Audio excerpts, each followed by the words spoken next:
Today on Strange and Suspicious. A shocking number of serial killers are on the loose, roaming the country. Truckers preying on women at truck stops. Hundreds of women who turned up dead. Check this map. This is what they believe are murders by truckers. These truckers are constantly on the move. You can pick up a girl in Texas and dump her body in New York. The hardest murders to solve is when there is no connection between the victim and the suspect. So this is an ideal career path for a serial killer. Psychics, real or BS? There are skeptics who say, I'm never going to believe, but then something happens like where they give you one detail. Is that not crazy? It's a specific thing. So mediums, they use techniques called cold reading, which they learn the body language off the person they've just met, or hot reading, and that's when they gather intel ahead of time. They cheat. They cheat. Immortality is a fantasy for everyone, except perhaps alligators and crocodiles.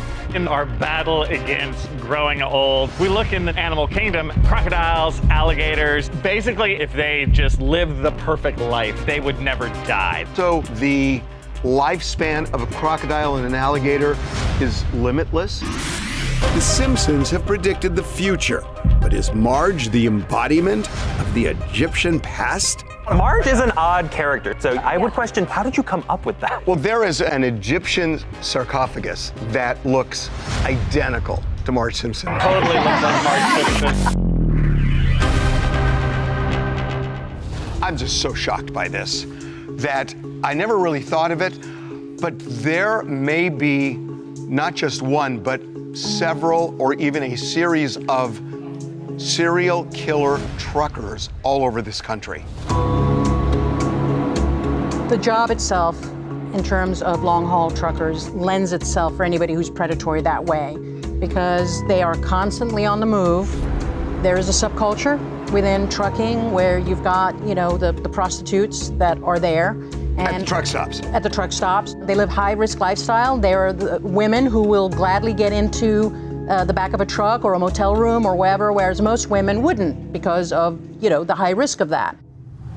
We need to talk about scope for a second, because this is the thing that just blows my mind. Check this map out. This is where they found what they believe are murders committed by truckers. I-40, which goes from California to North Carolina, I-40 especially is known for this. These truckers are constantly on the move, and you can pick up a girl in Texas and dump her body in New York, and nobody would connect you. Well, the hardest murders to solve is when there is no connection between the victim and the suspect. So this is an ideal career path for a serial killer. Another key factor is where they are mentally. 44% of these drivers suffer from clinical depression because they're very, very isolated. Factors of social isolation is depression, it's anxiety, it's accelerated cognitive decline. Drinking. Mentally, they are drinking.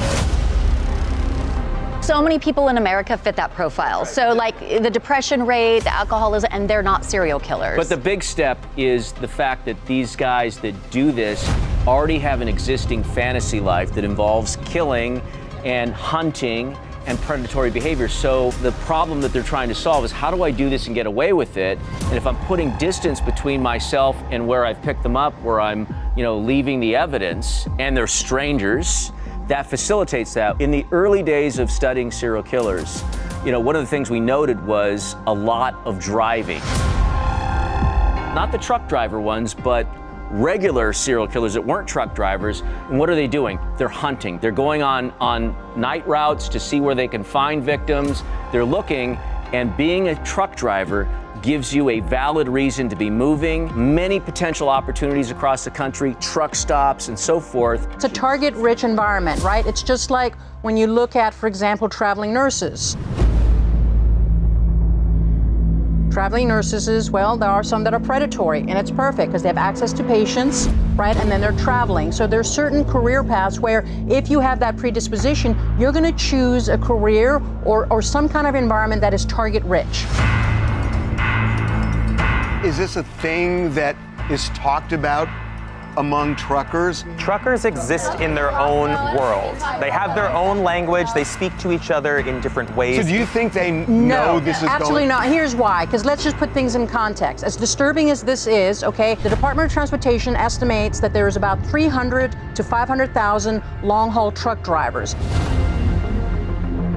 There's about 450 murders, right? It's still less than 1%. Yeah, but 1% of any profession being serial killers kind of bothers me. I'm not mitigating, I'm just saying, so it's only 1%. They're not talking to all the other 99% saying this is what we do and we kill prostitutes. No, I know, but do you think, I mean, look, some people, there's a buzz, in all professions about things that happen. With lawyers, I can tell you, there's a constant buzz about who's ethical, who's not, the whole thing. I wonder if the same thing applies to truckers. No, I just don't think it's plausible that serial killers are going to be telling each other about that these are very serious crimes. No, but they hear about missing women and truck stops and whatnot. I think it depends on what route you have. If you're in an area where that's common, because like if you look at the map, North Dakota, South Dakota have nothing going on, but then you look at the Northeast around Chicago, it is blasted. But the truck stop numbers vary. I've been to many truck stops at night Why while not? I was on tour. Well, hold on. I want to hear Just more to about clarify. this. I want to hear And more about although most that we've been to are well lit, you're literally there with nobody except for other truckers and the person working in the convenience store. I'm just saying it's very easy to get picked up as a prostitute and transported across state lines. Middle of the night in the AM hours, it would be very easy for them to get away with. Which is why those that have these impulses choose this career as a very small percentage among all these law-abiding people that are serving us day in and day out, hard-working men and women, but we have a handful that hide in here that are predators.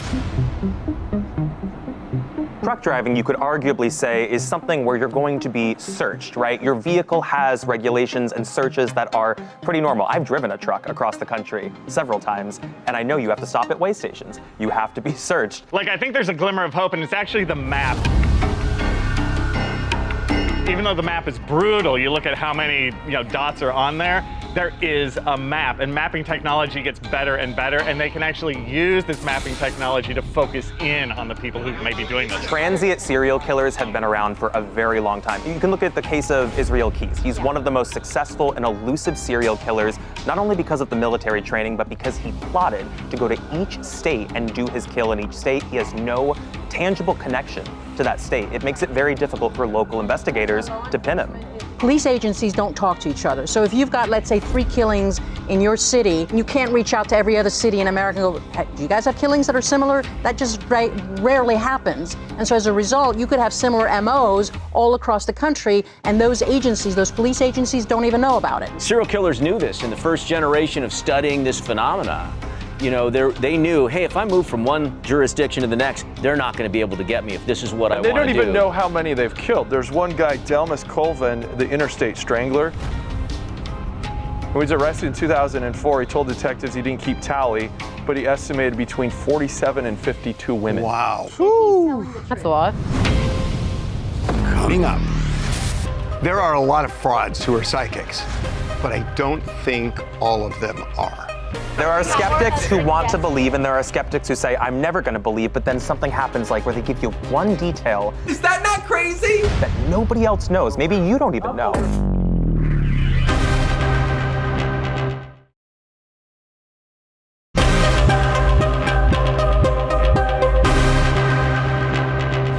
There are a lot of frauds who are psychics, but I don't think all of them are. It's money. There's money to be made, and you're preying on vulnerable people who want to talk to the people of the past, their family members who they miss, and you're charging money to do that. It's just I have a lot of issues with, is this really real? Yeah, except the problem is you're skirting the real issue, because yes, there's a lot of money to be made, and yes, there are clearly charlatans out there, but are there people who legit can do this? The dreams and goals that I see you wanting to achieve, are they career? Yes. Because I see career focus, this talent, this career. So yeah, do you want to do TV? You got to do TV.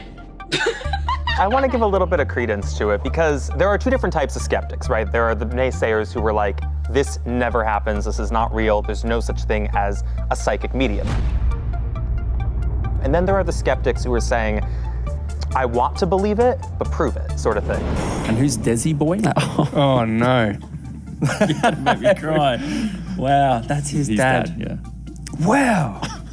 Like, there's an interesting thing that I heard from a friend of mine, anecdote. His mom came in, he's an only child, and she said, I want to do something fun. I want to go see a psychic medium. So they sat down with this medium, and during the reading, she turned over to his mom, and she said, does he know about your other son? And my friend was confused because he's an only child, and he's like, what other son? Looked over to his mom, weeping. Before he was born, she conceived another boy with her husband, and they miscarried, and she never told him. How could you know that? I'm trying to see, there's one specific bird he sends you guys, so I'm just gonna see which one it is. Okay. He's telling me that he sends you guys cardinals. Yes. Mediums, again, they're the ones who talk to dead ancestors or dead people from vulnerable people who are looking to connect for closure. And then so they use techniques called cold reading, which they just learn the body language off the person they've just met, and they suggest questions based off that, or hot reading, which many of them, especially who do readings online, are known to do, and that's when they gather intel ahead of time. They cheat. I gotta tell you guys, I didn't believe in this at all. One of my friends talked to this psychic, and the psychic looked at my friend and said, I think you're pregnant. She's like, no, I'm not. What are you talking about? She was pregnant and didn't know it. She said, you should talk to this woman. And I did, and it was my phone, and it was mind-blowing. Harvey, you're the most Googleable person ever. No, I swear, first of all, it was before TMZ. I talked to her, and she told me something about my grandfather who I had never met. And I went to my dad, and this stuff was true. It was obscure, weird stuff. And it was all true. He keeps telling me he's got your dog. He's got the lab. He keeps telling me it's the lab. The Labrador's here. Possibly. He's also telling me I have to say Billy. Billy's with him. It's gonna be either William or Bill. That's the dog. Shut the hell up! That was his name! There may be some questions surrounding psychics and psychic mediums, but you know, in addition to it being profitable, it sometimes can be a real life tool. Law enforcement consults a lot of psychics and psychic mediums in order to solve crimes. But a lot of that's BS too. And I'll say that we did a study at LAPD where we compared the use of psychics to investigators in solving homicide cases, and we completely debunked. They were not effective at all. In fact, what they do is they distract investigative efforts from genuine resources to investigations.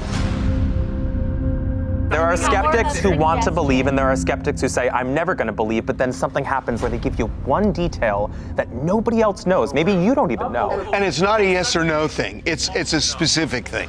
Can I ask you, honey, do you understand what I'm saying when I say that she was, oh, by the way, she said, how's Jerry? He's doing great. He's at work. Okay. I do think that there are some people that are just like, you know, trying to have snake oil. They're trying to just profit. But I do think that people have gifts, and those rare people that do have gifts, they also live here and they need to make money. So, you know, you gift the gifter. The Northridge quakes. It's like, why didn't a psychic come forward and say, hey, this quake is coming, everybody prepare? But they didn't. Like, there's so many disasters. No, but they can't tell everything that's going on in the world. A psychic can supposedly look into the future. So Ashley is dripping with skepticism because I can see it on her face. So much. Let's go over how this would have to work. Give us the math, girl. Yeah, we can't see time. We experience time. We can see space. Right? For example, you can't see the moment I began this sentence. It's a manipulation of space, right? So that would imply that these psychics can tell me exactly what's happening in some random town in Australia right now. But they can't. It would imply so many other skill sets. You can't cherry pick the moments when it works and the moments that it doesn't. That's coincidence. That's not scientific evidence. But then notice how mediums are so prominent in Western culture. For cultures that believe in reincarnation, there are no dead people to contact because there's no spirits floating around. So it's so just specific to the culture in the West. Which means it's just a belief.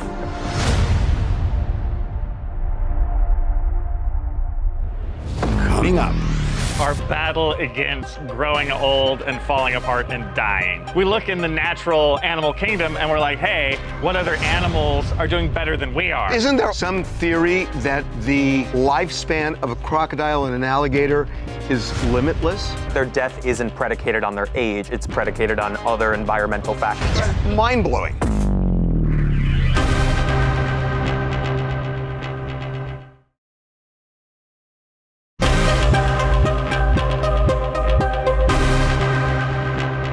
Okay, this story reminds me of a very famous song from Fame by Irene Cara.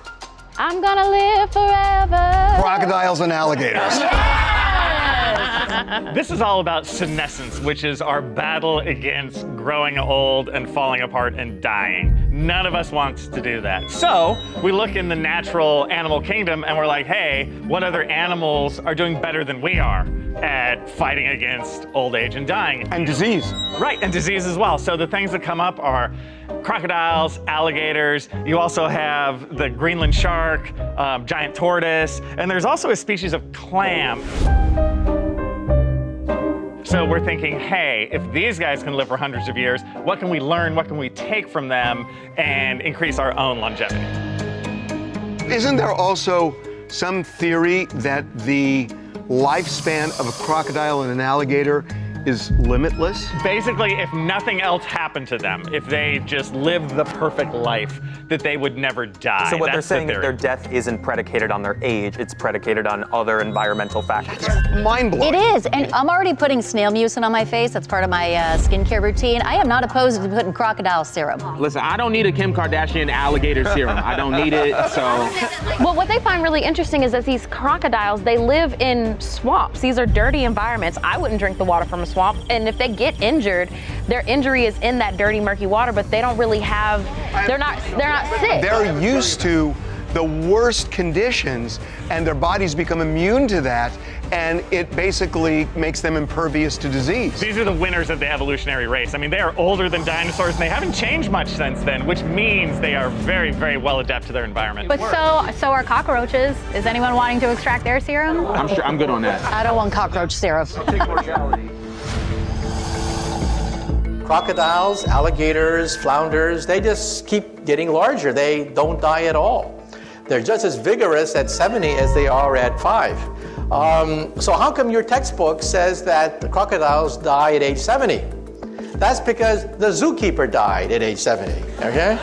Crocodiles just keep on going. They have no known finite lifespan. They simply get bigger. Okay, not knowing what the finite lifespan is doesn't necessarily mean that it doesn't have one. It just means we may not know what it is. And also, he's a physicist, not a biologist. Yeah, exactly. Why is he even...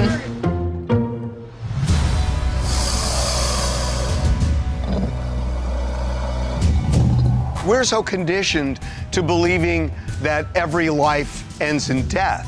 And what if that's an exception? There are studies that the telomeres, which are the proteins at the end of chromosomes, that longevity is connected to them, but we're still studying that. We don't know for sure if that's actually the key to longevity.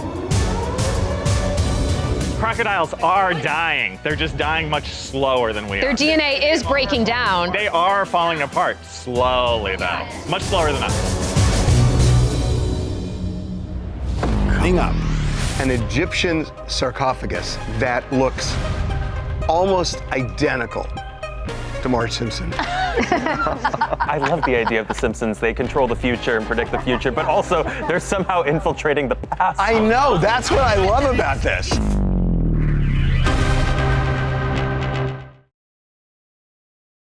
On the TMZ Celebrity Tour, we've seen huge stars. Ben Affleck, Rihanna, Kevin Hart, Mariah Carey, The Rock, Jamie Foxx. Buses depart daily from the Hard Rock Cafe in Hollywood. Head to TMZTour.com or scan this QR code and book your tickets now.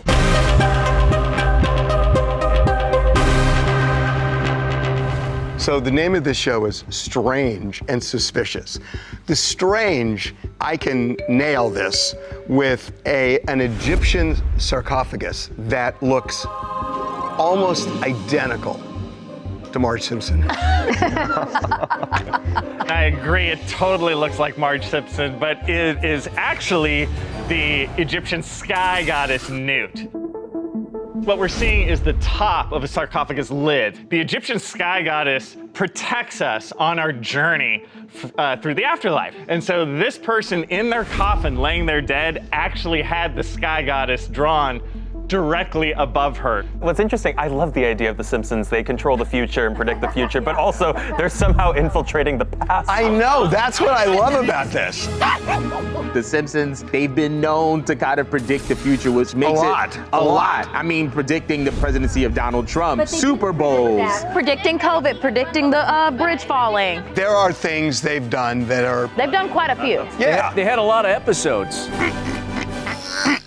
Do you think the creators of The Simpsons knew about that? Egypt is extremely influential in art, architecture, design. So I don't think that it's a far-fetched idea that this goddess, who is meant to be kind of a maternal-esque figure, was used as the muse to create Marge Simpson. But the only thing I will say is I do love aesthetically that they put her in a really chic jumpsuit. However, I think they did her dirty by giving her cankles. That's not cool. Marge is an odd character. She looks very strange. So yeah, I would question too, like, how did you come up with that? If we discover Homer in another one, will that be like the nail in the coffin? Yeah. No pun intended. And I completely forgot about this. The Simpsons was created in the late 80s. What was a popular hairstyle amongst black men in the 80s? Kid and play. A high top fade.